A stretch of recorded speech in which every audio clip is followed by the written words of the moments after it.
The morning Marcus Ellison walked into First Union Bank, nobody in that building knew they were about to make the biggest mistake of their careers. He stood quietly in line, holding his daughter's hand, dressed in a simple gray shirt and worn sneakers, looking like any tired single father just trying to get through another Tuesday. What none of them could see was the storm he was about to unleash, a storm that would bring 40 banks across the country to their knees within the hour. Marcus had raised his daughter Zoe alone since she was 4 years old. Her mother had passed, and from that day forward it had been just the two of them against the world. He worked long hours, skipped meals so she wouldn't have to, and never once complained. He wasn't rich, he wasn't important, or so everyone assumed.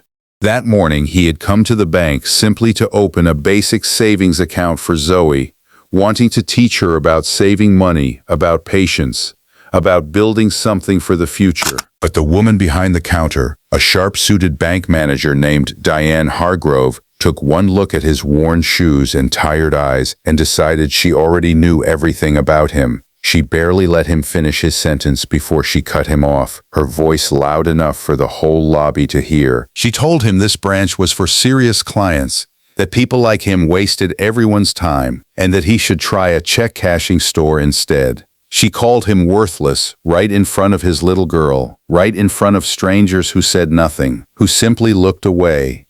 Zoe's small hand tightened around her father's fingers. She didn't understand the words, but she understood the tone, the sting of humiliation in the air. Marcus felt his chest tighten, not with anger, but with something deeper, something that came from years of being underestimated, overlooked, and judged before anyone bothered to ask his name.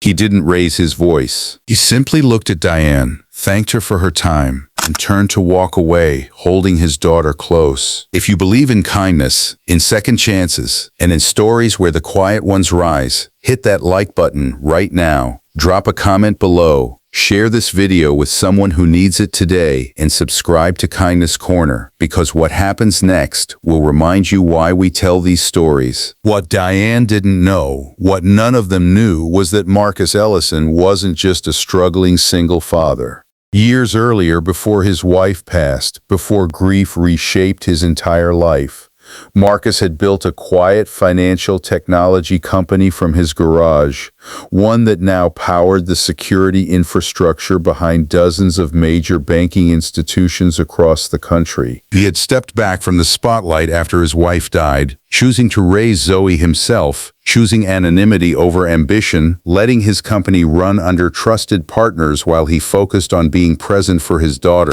He didn't wear his success. He wore his grief, his love, and his quiet resilience instead. As he walked out of that bank, humiliated in front of his own child, something shifted in him. Not rage, but resolve. He picked up his phone and made one call to his old business partner, a woman named Renata Cole, who had helped him build the very systems that banks like First Union depended on every single day to process transactions securely. He didn't ask for revenge. He simply asked her to run a routine security and compliance audit, the kind his company was contractually allowed to trigger without warning, the kind designed to protect customers from exactly the type of reckless, discriminatory behavior Zoe had just witnessed.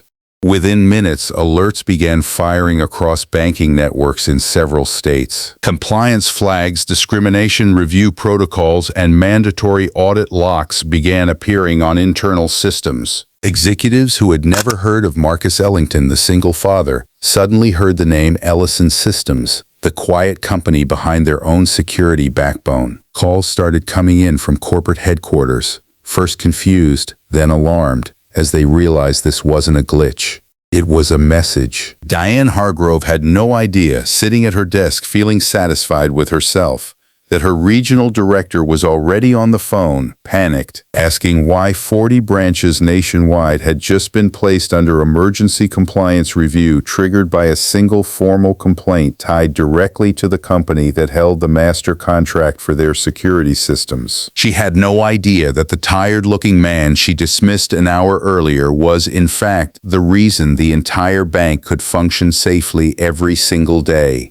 By early afternoon, the regional director himself showed up at the branch, visibly shaken, asking Diane exactly what had happened that morning and who exactly she had spoken to. When she described the ordinary-looking man with his little girl, the color drained from the director's face. He knew that name. Everyone in banking security knew that name, even if his face was unfamiliar to most. Diane sat in stunned silence as she began to understand the magnitude of what her careless words had triggered. Marcus never asked for her to be publicly humiliated. That was never who he was. Instead, he requested something far more meaningful: mandatory training across all 40 branches on dignity, respect, and fair treatment for every customer, regardless of how they looked or what they wore. He asked that a scholarship fund be created in his late wife's name to help single parents pursue financial education. He wanted something good to come from the pain, not punishment, but transformation.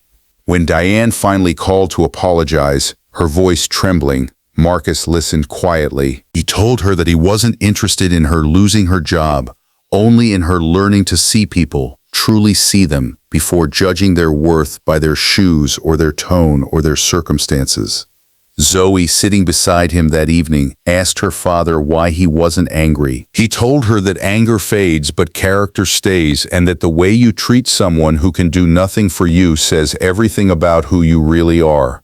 If this story touched your heart even a little, if it reminded you that quiet people often carry the loudest strength, please take a moment to like this video and share it with someone who needs a little hope today. Your support means everything to this channel and helps these stories reach more hearts. Before we go, drop a comment below and tell us, have you ever been judged unfairly only to prove someone wrong in the end? We'd love to hear your story.